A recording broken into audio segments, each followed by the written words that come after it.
साम्राज्य न्यूज, सामान्यांचा असामान्य आवाज। वटवृक्ष मंदिरात भावगीतांनी रंगली नूतन वर्षाची पूर्वसंध्या।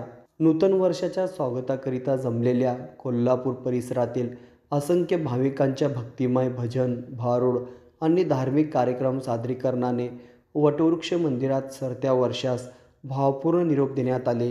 31 डिसेंबर रोजी सरत्या वर्षास निरोप आणि नूतन वर्षाच्या स्वागताकरिता कोल्हापूर, पुणे, मुंबई, नागपूर, नाशिक, सातारा, सांगली, सोलापूर, धुळे, अहमदनगर, परभणी, नांदेड इत्यादी राज्यातील विविध जिल्ह्यासह देश विदेशातून असंख्य भाविकांची मांदियाळी अक्कलकोट येथे जमली आहे। आज आणि उद्या या सर्व भाविकांच्या वतीने वटवृक्ष मंदिरात टप्प्याटप्प्याने धार्मिक कार्यक्रमाचे सादरीकरण होईल।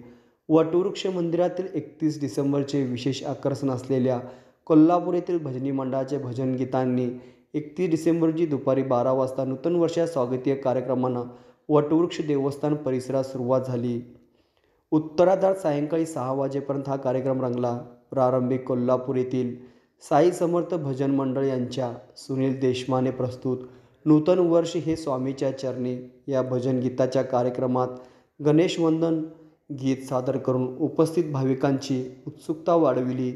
यानंतर शिर्डी माझे पंढरी, ओंकार स्वरूपा, अंजनीच्या स्तुता तुला रामाचं वरदान, वासुदेव म्हणा शेगावीचा राजा, श्री स्वामी समर्थ, जय जय स्वामी समर्थ इत्यादी श्री स्वामी समर्थ, साईबाबा, गजानन महाराज, वासुदेव, संत तुकाराम महाराज आदीसह अनेक संतांच्या भारुडरूपी भजन गीतासह अनेक भावगीते सादर करून नूतन वर्षानिमित्त पाश्चात्य संस्कृतीस विसंगती देऊन भारतीय संस्कृतीचे आणि अध्यात्माचे आदर्श जगासमोर मांडले।